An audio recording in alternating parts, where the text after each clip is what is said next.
ತೆಲಂಗಾಣದ ಸೈಬರಾಬಾದ್ ಮತ್ತು ಶಮಿಯಾಬಾದ್ ಪೊಲೀಸರ ಭರ್ಜರಿ ಕಾರ್ಯಾಚರಣೆ. ಉತ್ತರ ಭಾರತದಿಂದ ಬರ್ತಾ ಇದ್ದ ಕೋಟಿ ಮೌಲ್ಯದ ಮಾದಕ ವಸ್ತು ಜಪ್ತಿ. 5 ಅಂತಾರಾಜ್ಯ ಡ್ರಗ್ ಪೆಡ್ಲರ್ಗಳನ್ನ ಬಂಧಿಸಿದ್ದಾರೆ ಸೈಬರಾಬಾದ್ ಪೊಲೀಸರು. ಬಂಧಿತರಿಂದ ಮಾದಕ ವಸ್ತು ಸಾಗಾಟ ಮಾಡ್ತಾ ಇದ್ದ ವಾಹನ ಸೇರಿ 2,94,75,000 ಮೌಲ್ಯದ ವಸ್ತು ಜಪ್ತಿ. ಒಡಿಶಾದಿಂದ ಮಹಾರಾಷ್ಟ್ರದಿಂದ ತೆಲಂಗಾಣಕ್ಕೆ ಗಾಂಜಾ ಸಾಗಾಟ.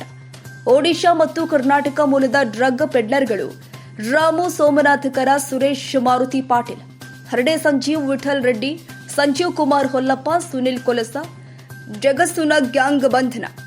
ಬಂಧಿತರಿಂದ ಸುಮಾರು 803 ಕೆಜಿ ಗಾಂಜಾ, ಎಟ್ರಿಗಾ ಕಾರು, 7 ಮೊಬೈಲ್ ಸೇರಿ 2,94,75,000 ಮೌಲ್ಯದ ವಸ್ತುಗಳು ಜಪ್ತಿ.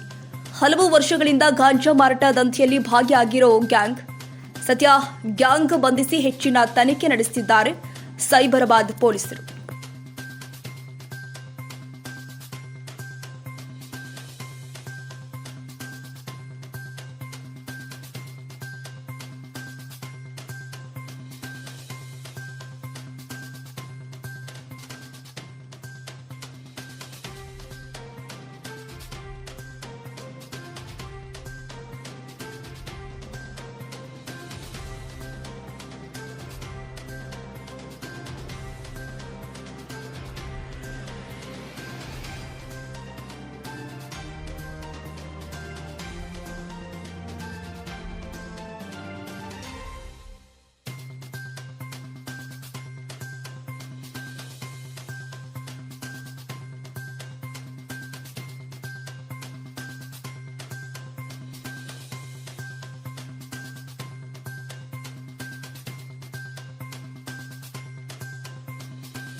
ಕ್ಷಣದ ಸುದ್ದಿಗಾಗಿ News81 Kannada YouTube channel subscribe ಮಾಡಿ. ಹೊಸ ಸುದ್ದಿಗಳ ನೋಟಿಫಿಕೇಶನ್ಗಾಗಿ ಬೆಲ್ ಐಕಾನ್ ಕ್ಲಿಕ್ ಮಾಡಿ.